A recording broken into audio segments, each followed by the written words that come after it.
Jagananna birthday సందర్భంగా నేను ఒక టూర్ చేయాలనుకున్నప్పుడు ఒక టైటిల్ కోసం మంచి టైటిల్ ఏదైనా పెడదామని ఆలోచన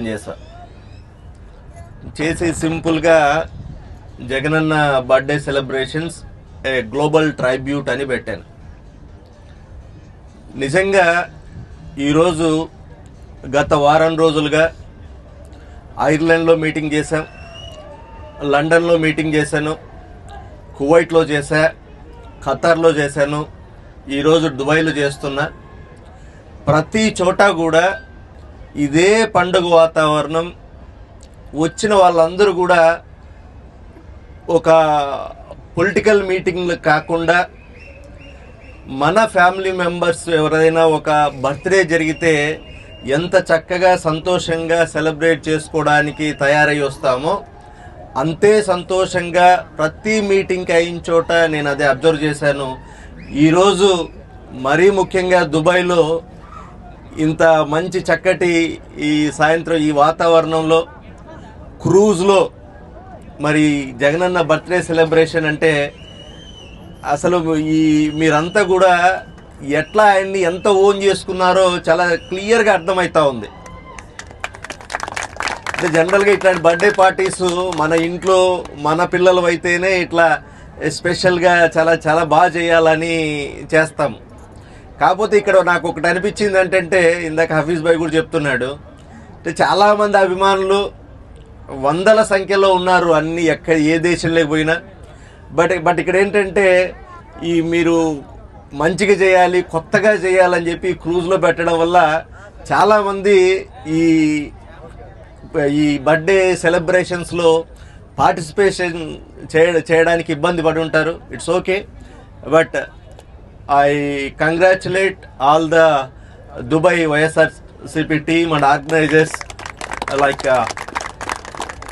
సో ఫస్ట్ ఆఫ్ ఆల్ ఎట్లాగో ఈరోజు this is a special day for us all of us. ఎందుకు స్పెషల్ డే అనేది మీకు తెలుసు. ఈరోజు మన నాయకుడు, మన ప్రియతమ నేత జగనన్న పుట్టినరోజు. ఈ పుట్టినరోజును ఇక్కడే కాదు ప్రపంచవ్యాప్తంగా ఉన్న ప్రతి చోట ఎంతో పెద్ద ఎత్తున సంబరాలు చేసుకుంటున్నారు. కులాలకు మతాలకు అతీతంగా ఇది ఒక అందరికీ సంబంధించిన ఒక పెద్ద పండుగలాగా ఈ రోజుని సెలబ్రేట్ చేసుకుంటున్నారు. ఇందాక హఫీజ్ అన్న చెప్తున్నాడు ఆయన అదృష్టవంతుడు అని. బట్ నన్ను అడిగితే అదృష్టం అనేది సరే కొంచెం ఉంటుంది, కానీ మనం ఎంతోమంది రాజకీయ నాయకులను చూసింటాం, ముఖ్యమంత్రులు చూసాం, వాళ్ళ వారసులను చూసాం. మరి ఏ ముఖ్యమంత్రి కొడుకైనా ఈరోజు జగన్మోహన్ రెడ్డికి ఉండే ఈ క్రేజ్ ఎక్కడైనా ఉందా అంటే అసలు దగ్గరలో కూడా ఎవరూ లేరు. నేను సినిమా డైలాగ్ చెప్పాలనుకోవట్లేదు. అంటే జగనన్న అంటే నేమ్ కాదు, జగనన్న ఈజ్ ఎ బ్రాండ్, అట్లాంటివి నేను చెప్పాలనుకోలేదు. వాస్తవం చెప్తున్నా, జగనన్న అంటే నిజంగానే ఒక పేరు కాదు, ఒక emotion. Only because of that emotion ఈరోజు ప్రపంచంలో ఉన్న తెలుగు వాళ్ళందరూ కూడా ఇంతగా ఆయన అభిమానిస్తున్నారు, ప్రేమిస్తున్నారు. వీటికి కారణం ఇందాక మీరు అందరూ చెప్పినట్టుగా మనందరికీ తెలుసు. అంటే రాజకీయ నాయకుల్లా కాకుండా ఒక కుటుంబ పెద్దలాగా మన అవసరాలని గుర్తించి మన కష్టాలని తెలుసుకొని ప్రతి కష్టానికి ఆయన ఒక సొల్యూషన్ ఇచ్చే ప్రయత్నం చేసి అందులో సఫలమైనాడు. కాబట్టే ఈరోజు ప్రతి ఒక్కరూ కూడా ఆయన్ని ఓన్ చేసుకుంటున్నారు. ఇందాక హఫీజ్ అన్న చెప్తున్నాడు, మేము 11 ఇయర్స్గా ఆయనతో ట్రావెల్ చేశాం. మాలాగా మీ అందరూ కూడా ఇంతే యాక్టివ్గా ఇంతే డెడికేషన్తో పనిచేయాలి అని. డెఫినెట్గా నన్ను అడిగితే మాకంటే మీరే బాగా చేస్తున్నారనేది నా అభిప్రాయం. ఎందుకంటే మేము ఈ 11 ఇయర్స్లో ఆయన జర్నీలో కొన్ని వందల ఎగ్జాంపుల్స్ ఆయనతో పర్సనల్గా చూసింటాం. అంటే ఆయన ఎక్స్పెషల్లీ ఆయన వ్యక్తిత్వం గురించి, ఆయన ఎందుకు ఇంత పిచ్చిగా ప్రేమిస్తున్నాం మనందరం అనే దాని మీద నేను ఒక 2-3 నా ఎక్స్పీరియన్సెస్ చెప్తాను. సో ఏమీ ఎక్స్పీరియన్సెస్ లేకుండా మీలో కొంతమంది కేవలం ఒక్కసారి కలిసి షేక్ హ్యాండ్ ఇచ్చి ఫోటోలు తీసుకున్న వాళ్ళు ఉన్నారు. ఇంకా కొంతమంది అసలు కలవని వాళ్ళు ఉన్నారు. కేవలం ఆయన పరిపాలన చూసి, ఆయన వ్యక్తిత్వం చూసి మీరు ఇంత పిచ్చిగా ప్రేమించి అభిమానిస్తే, మరి మేము ఆయనతో 14 ఏళ్ళు నడిచిన వాళ్ళము, రోజు చూసిన వాళ్ళము, మేమెంత పిచ్చిగా ప్రేమించాలా, అభిమానించాలా, మేమెంత పిచ్చిగా పని చేయాలి ఆయన కోసం. డెఫినెట్గా మీకంటే 100 మేము పని చేస్తేనే మేము కరెక్ట్ చేసినట్టు అవుతుంది. ఇందాక చెప్పాను, అంటే రాజకీయాలంటే కేవలం ఓట్లు, పదవులు, అధికారమే కాదు అని నమ్మిన వాళ్ళు ఎవరైనా ఉన్నారంటే ఈ దేశ రాజకీయ చరిత్రలో అది కేవలం జగన్మోహన్ రెడ్డి గారే. ప్రతి ఒక్కరూ కూడా ఎలక్షన్లో గెలవడానికి ఏదో రకంగా అబద్ధాలు చెప్పాలి, ఆ సీట్లో కూర్చోవాలని అనుకుంటారు. కానీ జగన్ అన్న ఎప్పుడూ అబద్ధాలు చెప్పలేదు. అట్లా అని ఊరికే జస్ట్ లైక్ దట్ ఏదో పథకాలు ఇచ్చేద్దాం, అమలు చేద్దాం, మంచి పేరు తెచ్చుకుందాను ఎక్కడ ఆలోచన చేయలేదు. మీరు ఏ పథకం తీసుకున్నా ఆయన పాదయాత్రలో ప్రజల కష్టాలను విని పుట్టిన పథకాలు అవన్నీ కూడా. మీరు అమ్మఒడి తీసుకోండి, చాలామంది మదర్సు అంటే డబ్బులు లేక పిల్లల్ని చదివించలేక 5-6 తరగతి అయిపోతూనే, అంటే ఆ పిల్లలకు 10-12 ఏళ్ళు వస్తూనే వాళ్ళకి ఏదో పనికి పంపిద్దాం, అంతో ఇంతో వాళ్ళ వల్ల డబ్బులు వస్తాయి, అదర్వైజ్ మనమే వాళ్ళకు బుక్కులు కొనిపెట్టాలా, బట్టలు కొనిపెట్టాలా, స్కూలుకు పంపించాలా, బతుకు తెరువు కోసం, జీవనోపాధి కోసం వాళ్ళని కూడా పన్నులేకి పంపడం చాలా సందర్భాల్లో చూశాడు. కాబట్టి ఆ డ్రాప్ అవుట్స్ గురించి ఆయనకు తెలుసు. కాబట్టి ఏ ఒక్క పిల్లలు కూడా చదువులకు దూరం కాకూడదు ఏ కారణం చేతను అని చెప్పి మదర్స్ని ప్రోత్సహించి ఇన్సెంటివ్ ఇచ్చి ప్రతి పిల్లాడు, అమ్మాయి, పాప కూడా చదివేలాగా చేశాడు. ఇట్లాంటిది స్వాతంత్రం వచ్చిన తర్వాత ఈ దేశ చరిత్రలో ఏ రాష్ట్రంలో అయినా జరిగిందా? ఒక్కసారి ఆలోచన చేయండి, ఎక్కడైనా జరిగిందా? లేదు. అట్లాగే ఇట్లా చూసుకుంటూ పోతే చాలా విషయాలు, మీరు మెడికల్ కాలేజీలు తీసుకోండి, స్వాతంత్రం వచ్చినప్పటి నుంచి కూడా మన రాష్ట్రంలో ఉన్నవి కేవలం 13 మెడికల్ కాలేజీలు.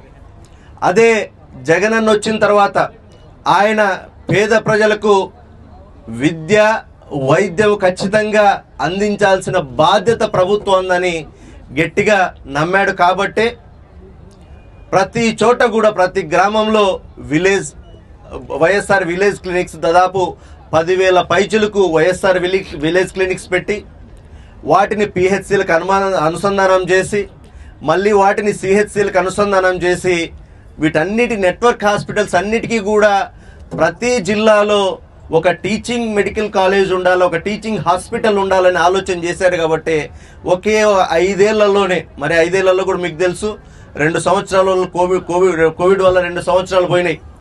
సో 3 ఏళ్లలో 17 మెడికల్ కాలేజ్ ఒకే ఒక్కసారి శంకుస్థాపన చేసిన పరిస్థితి ఎక్కడైనా ఈ దేశంలో జరిగిందా అంటే ఎక్కడా లేదు. అది కేవలం మన రాష్ట్రంలోనే జరిగింది, జగనన్న వల్లనే జరిగింది.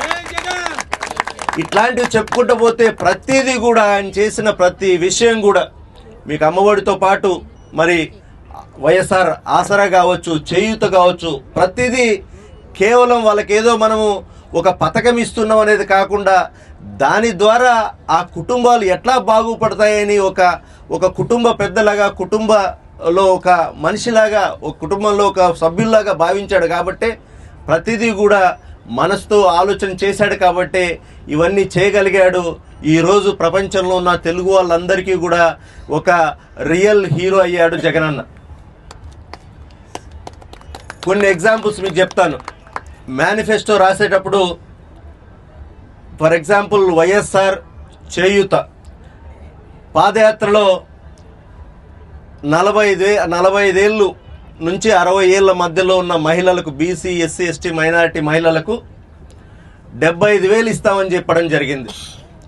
ఆ 75,000 కూడా 4 విడతలుగా సంవత్సరానికి 18,750 ఇస్తామని మేనిఫెస్టోలో చాలా స్పష్టంగా రాశాం.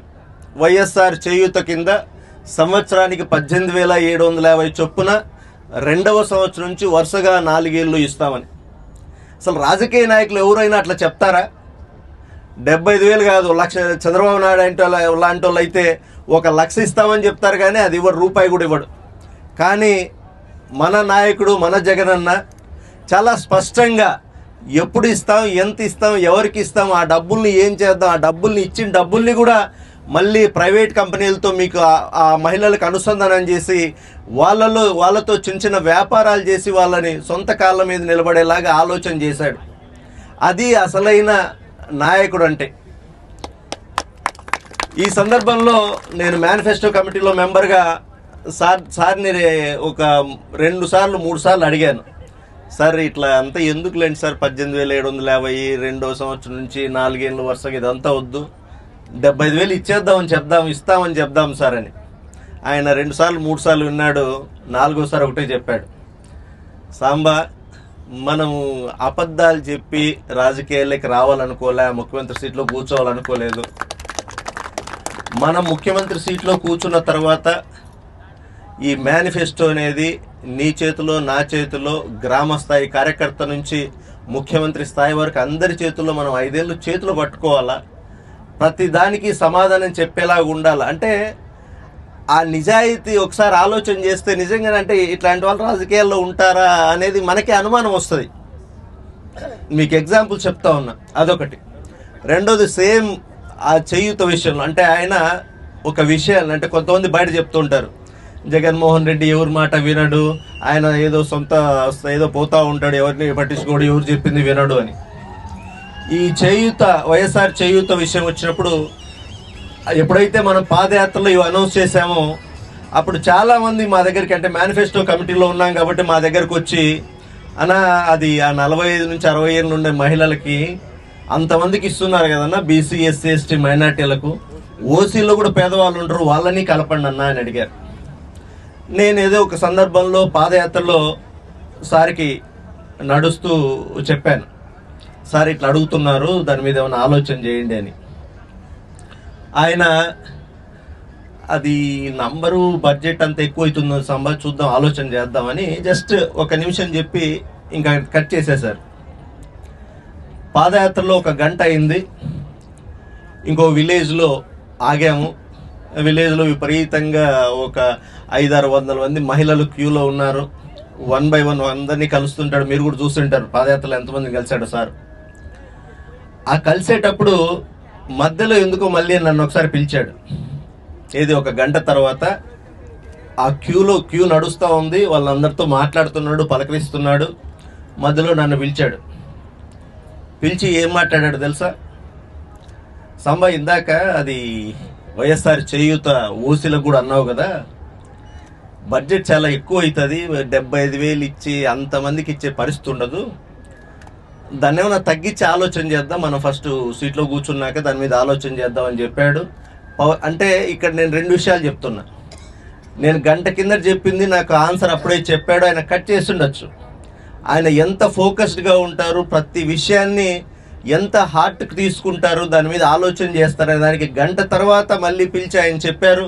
మళ్ళీ అధికారంలోకి వచ్చిన 1 yearకి 50,000 రూపాయలు ఓసీ మహిళలకు కూడా ప్రకటన చేశారు. That is the commitment of the leader, that is the leadership, that is the statementship. అంటే అది ఇస్ అ మామూలు రాజకీయ నాయకులకి ఎవరికి కూడా ఇట్లాంటివి చేత కావు. అట్లాగే ఒకానొక సందర్భంలో ఈ మధ్య కాలంలోనే సార్ని కలవడానికి వస్తుంటారు, సార్కి సమస్యలు చెప్తూ ఉంటారు.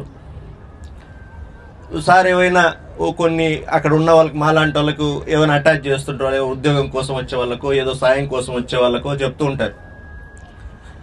మనమేమో చూసే వాళ్ళకి ఏమనుకుంటారంటే ఆయన ఏదో చెప్తున్నలో వచ్చినాడు కాబట్టి, మీరు చాలామంది మీరు కూడా కలిసారు, మీకు కూడా తెలిసి ఉంటుంది ఎంత టైం ఇస్తాడు ఆయన, ఏ ఒక్కరిని కూడా డిసప్పాయింట్ చేయడు ఆయన. ప్రతి ఒక్కరిని ప్రేమతో చిరునవ్వుతో మాట్లాడతాడు. అది ఎంతమంది అయినా సరే, ఒక్కసారి 300-400 మంది కూడా ఉంటారు, 5 గంటలైనా సరే ఓపికగా నిలబడతాడు. అందరితో మాట్లాడి అందరివి వింటారు. విని వాటిని అప్పచెప్తారు ఇట్లా ఎవరికోరికి, మాలాంటి వాళ్ళకి, ఆఫీస్లో ఉన్న వాళ్ళకి.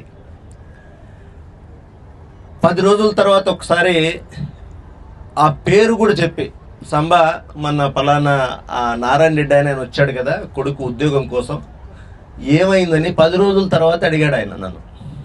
గుర్తుపెట్టుకోండి, అంటే ఆయన ఎంత ఫోకస్డ్, అది చెప్తూ ఒక మాట చెప్పాడు. అంటే నేను చెప్పాను, సార్ ఇప్పుడు మార్కెట్ టఫ్ ఉంది, మనం అధికారంలో కూడా లేం కదా, but I'm trying my level best అంటే ఆయన ఒకటే చెప్పాడు, సాంబా మన దగ్గరికి మనల్ని వచ్చి మనకు సమస్య చెప్తున్నా అంటే వాళ్ళు ఎంతో ఆశ పెట్టుకొని మన దగ్గరికి వస్తారు. ఆ వచ్చినప్పుడు అవి కొన్ని దాటిల్లో కొన్ని మనకు సాధ్యమవుతాయి, కొన్ని కావు. బట్ ఏదేమైనా నువ్వు చిత్తశుద్ధితో ఆ పని చేసి పెట్టడానికి 100% నువ్వు ప్రయత్నం చేయి. ఆ ప్రయత్నం చేసావనే విషయాన్ని వాళ్ళకి తెలియజేసేలాగా చెయ్యి. నువ్వు ఒక్కటే ఆలోచన చేసుకో. ఎప్పుడు కూడా మన దగ్గరకు వచ్చేవాడు, లీడర్ దగ్గరకు వచ్చేటప్పుడు ఆడి ప్లేస్లో నువ్వు ఉండే ఆలోచన చేసుకో. నువ్వే ఆ ప్లేస్లో ఉండి ఒక లీడర్ దగ్గరికి వెళ్ళినప్పుడు నువ్వు ఏం ఎక్స్పెక్ట్ చేస్తావు ఆ లీడర్ నుంచి అనేది ఒక్కసారి ఆలోచన చేసి యూ జస్ట్ మూవ్ ఫార్వర్డ్. అంటే ఆ ఎంపతి అనేది ఎట్లా ఉంటుందో అసలు ఈ దగ్గర రాజకీయ నాయకులకు ఉండే లక్షణం అనేది ఎవరికైనా ఉంటుందా? అసలు ఉండదు, ఇంపాసిబుల్.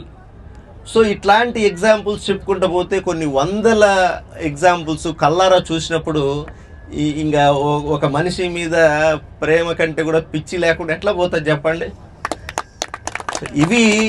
ఇట్లాంటివి మీరు అంటే చాలా విషయాల్లో ఆయన యాక్షన్స్ వల్ల, ఆయన చేసిన పరిపాలన వల్ల, ఆయన చేసిన సంక్షేమం వల్ల, ఆయన చేసిన అభివృద్ధి వల్ల, ఆయన తెచ్చిన ఎన్నో సంస్కరణలు విద్యా వ్యవస్థలో కావచ్చు, వైద్యం విషయంలో కావచ్చు, పరిపాలన విషయంలో కావచ్చు, అంటే ఇంటి వద్దకే పరిపాలన త్రూ ఈ గ్రామ సచివాలయాల ద్వారా పరిపాలన, ఇట్లా ప్రతి విషయంలో కూడా ఆయన యాక్షన్స్ వల్లనే ఈరోజు ప్రపంచవ్యాప్తంగా ఉన్న తెలుగు వాళ్ళు ఆయనకు అభిమానులు అయినారు.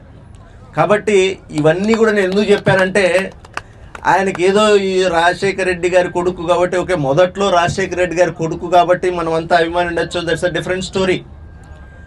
బట్ ఏ ముఖ్యమంత్రి కొడుకు కూడా ఇంతగా ఎందుకు షైన్ అవ్వలేదు, అదృష్టం అనేది పాయింట్ కాదు ఇక్కడ. అదృష్టం కంటే కూడా వ్యక్తిత్వం, అంటే ఒక మనిషి ప్రజల కోసం ఏం చేస్తాడు, ఏం ఆలోచన చేస్తాడు, ఆయన నిజాయితీ ఏంటి, ఆయన నిబద్ధత ఏంటి, ఆ కమిట్మెంట్ ఏంటి అనేది చూశారు కాబట్టే ఈరోజు ఇంత పిచ్చిగా అభిమానిస్తున్నాం మనమంతా.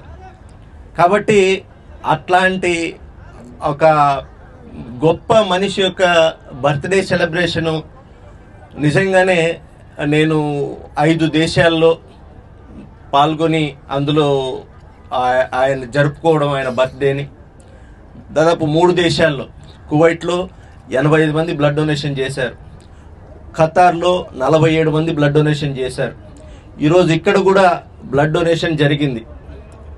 ఇట్లా ప్రతి చోట అంటే జగనన్న యొక్క మైండ్ సెట్ ఏదైతే ఉందో, అంటే సెలబ్రేషన్ అంటే 10 మంది కలిసి కేక్ కట్ చేసి ఆ రోజుకి అయిపోగొట్టకుండా ప్రజల్లో మనం చేసే ఒక మంచి పని ప్రజల్లో అది ఎట్లా ఉండిపోవాలనేది మనం ఆయనతో పాటు నడవడం వల్ల మనందరికీ రావడం కూడా నేను చాలా సంతోషంగా భావిస్తున్నా. ఇట్లాంటి కార్యక్రమాలు చేశారు, మీకు అందరికి కూడా నా హృదయపూర్వక అభినందనలు తెలియజేస్తున్నా.